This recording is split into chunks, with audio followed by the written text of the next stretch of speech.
personne n'a une vie de prière parfaite.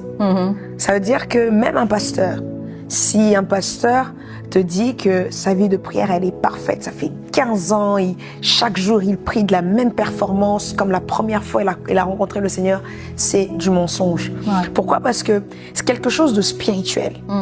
Nous, on est fait de chair. Nous sommes faits de chair et notre esprit vit en nous.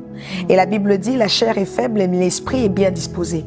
C'est qu'il peut arriver des moments où on ne priera pas comme on priait avant. C'est-à-dire qu'il y a une semaine de cela, tu pouvais prier pendant 4 heures d'affilée, sans s'arrêter. Et puis, la semaine prochaine, tu pries pendant 20 minutes. Et là, tu es là, oh, j'ai perdu ma vie de prière. Non, c'est des choses qui arrivent. Le problème, c'est que des fois, quand ce genre de situation arrive, on culpabilise. Et la culpabilité emmène à ce qu'on puisse encore perdre davantage. Ça veut dire que, comme tu as fait 20 minutes, tu te dis que, oh, j'ai perdu ma vie de prière, tu vas culpabiliser. Demain, quand tu y reviendras, tu ne reviendras pas dans une position où je viens chercher Dieu, mais je viens prier longtemps. Non, c'est pas comme ça. On ne prie pas longtemps parce qu'on désire prier longtemps. On prie longtemps parce qu'on vient chercher Dieu. Et quand on vient chercher Dieu, le temps n'existe plus. Vous savez, il y avait des moments où Jésus pouvait faire des prières de 30 secondes et avoir des grands résultats. Il était devant la tombe de Lazare, il dit, Lazare, sort. Ça n'a pas duré 5 heures, ça n'a pas duré 5 minutes, mais il n'était pas frustré. Pourquoi? Parce que il y a des moments, en fait, c'est comme une relation que tu as avec une personne.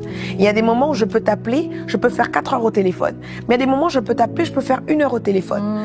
Et je trouve, et je m'appuie sur ce que l'apôtre Paul, si je ne me trompe pas, dit, il dit, une bouche qui parle beaucoup pêche. C'est-à-dire que tu peux être là dans la présence de Dieu, tu te dis que j'ai envie de faire beaucoup de temps. La présence de Dieu n'est pas un lieu de compétition de temps. C'est pas un lieu de celui qui fait le plus de temps possible. Il est vrai que prier longtemps a des avantages, a des bénéfices, mais il ne faut pas culpabiliser si tu ne pries que pendant 1 heure, si tu ne pries que pendant 30 minutes. Peut-être cette prière de 30 minutes emmènerait un résultat plus que même si tu aurais fait 5 heures. Il faut être dans la présence de Dieu, il faut être guidé par l'Esprit.